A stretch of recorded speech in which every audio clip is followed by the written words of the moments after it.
Breaking news from around your world on this Monday, July 22nd, 2019.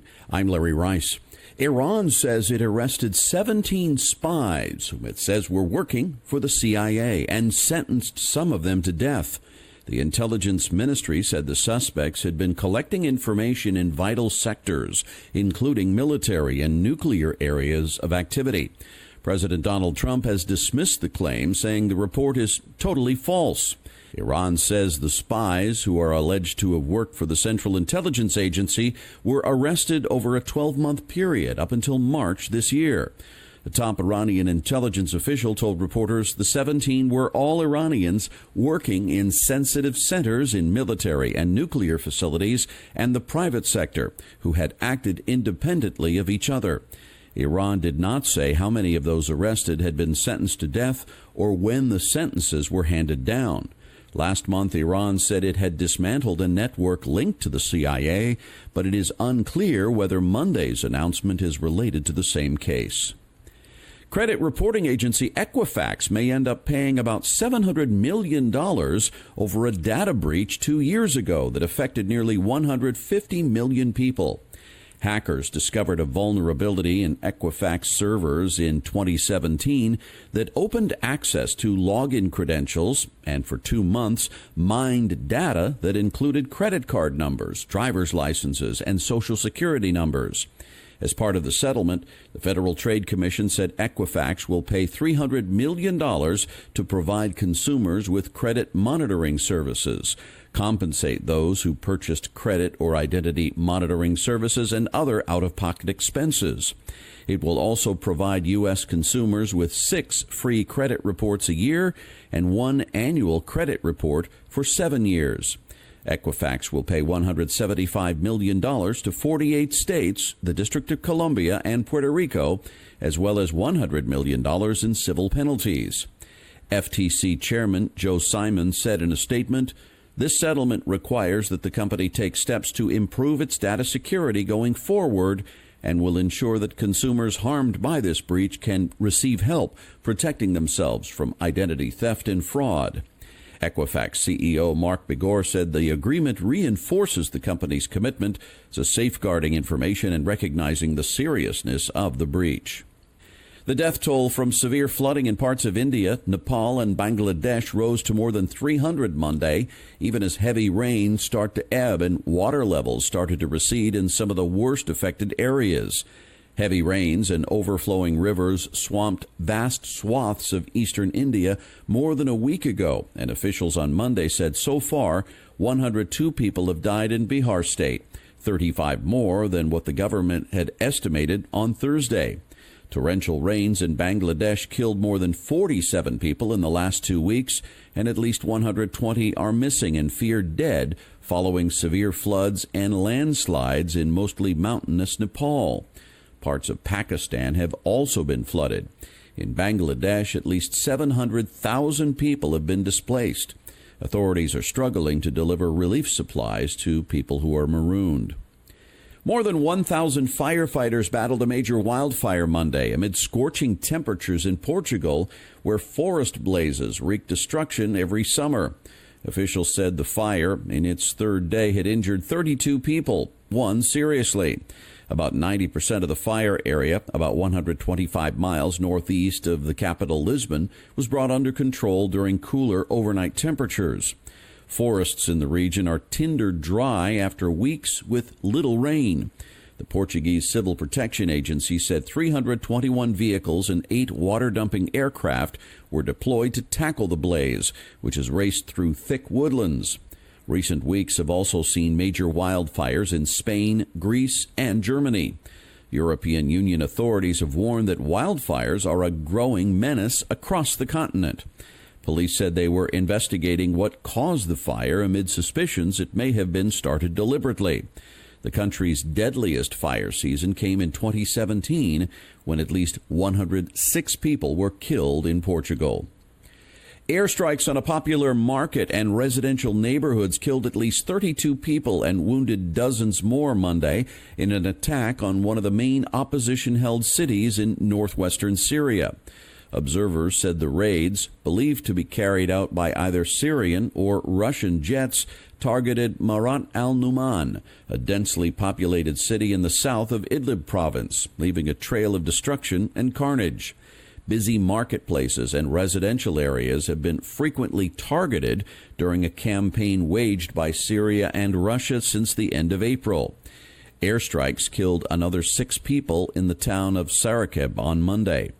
Russia's defense ministry on Monday denied its planes had carried out the latest airstrikes, saying they had not flown any missions in Idlib.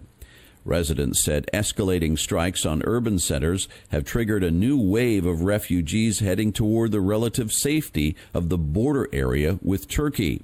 The UN estimates at least 330,000 people have been uprooted since the offensive began. Volvo is recalling more than 500,000 vehicles worldwide because of a faulty engine component that could cause fires. The recall affects most of the company's models that were made from 2014 through 2019 that have a 2-liter diesel engine. Volvo issued the recall Monday after discovering that the plastic engine intake manifold could melt and deform in very rare cases. Volvo said, in the very worst case, there is a possibility that a localized engine bay fire may occur. The recall affects 507,000 vehicles. The company didn't indicate the potential cost to Volvo for doing the recall. The fix will be done for free for customers at Volvo dealerships. Volvo is a Swedish car maker but is owned by the Chinese group Geely. Turkish authorities say they confiscated about $271 million in fake U.S. $100 bills in a raid on an Istanbul printing press, the country's biggest counterfeit currency seizure in recent years. The newspaper Hürriyet reported on Monday that the raid was carried out on Friday at Istanbul's Esenyurt neighborhood, and 5 people were arrested. Hürriyet reported that one of those arrested was previously released after being detained for suspected membership in a network that Ankara blames for orchestrating a failed military coup in 2016. Turkish authorities accuse the leader of this network, U.S.-based Muslim cleric Fethullah Gulen, of masterminding the attempted coup in July of 2016. He has denied any involvement. Authorities are searching for 2 more suspects over the counterfeit currency and investigating whether the money was connected to Gulen's network. Thousands of people have taken to the streets in Puerto Rico to demand the resignation of the island's embattled governor, Ricardo Rossello. It comes a day after Rossello said he would not step down over a leaked online chat in which he and top aides exchanged obscenity-laced messages that included homophobic slurs as well as insults about victims of the deadly Hurricane Maria in 2017. The chat, which contained 880 pages between the governor and 11 all-male allies, was leaked July 13th and has led to days of protests outside the governor's mansion in San Juan. Monday's protest is forecast to be the largest in the U.S. territory's history. Singer Ricky Martin, who was also targeted in the secret messages, was among those calling for the governor to resign, as well as Hamilton creator Lin-Manuel Miranda and reggaeton star Bad Bunny. On Sunday, the 40-year-old governor refused to resign but said he would step down as leader of the new Progressive Party, a Puerto Rican political party which advocates for U.S. statehood. In an attempt to appease protesters, Rossello said he would not seek re-election.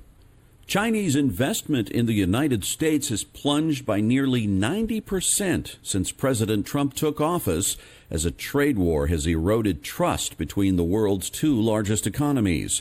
The New York Times reports the decline is due to tougher regulations and skepticism about Chinese investment in the U.S. and tighter limits on foreign spending imposed by Beijing. Eswar Prasad, former head of the International Monetary Fund's China division, said, "The fact that the foreign direct investment has fallen so sharply is symbolic of how badly the economic relationship between the United States and China has deteriorated." Industries feeling the pinch include everything from Silicon Valley startups to Manhattan real estate. Prasad went on to say, "The U.S. doesn't trust the Chinese, and China doesn't trust the U.S." British Airways and Lufthansa abruptly suspended flights to Cairo for 7 days over security concerns, but offered no details on what may have prompted the move. 3 Egyptian airport security sources told Reuters that British staff has been checking security at Cairo airport since Wednesday and Thursday, but gave no further details. Both airlines said they may resume the Cairo flights by next Sunday. However, British Airways flights may be affected by a pending labor action. The British Airline Pilots Association, BALPA, voted Monday to strike in a dispute over pay. Further negotiations with British Airways were on hold while the airline attempted to block strike action in court Tuesday. BALPA said 93% of the votes cast were in favor of industrial action, and the turnout by members was 90%. India says it launched its Chandrayaan-2 rocket Monday afternoon from India's southeastern coast on a journey to the moon. It's India's second attempt to launch the unmanned lunar mission and to further its dreams of space exploration. Last week, the Indian Space Research Organization called off the event less than an hour before liftoff, citing a technical snag. The mission is to land a rover in the moon's South Pole region in early September that will explore water deposits India discovered on a previous moon mission 11 years ago.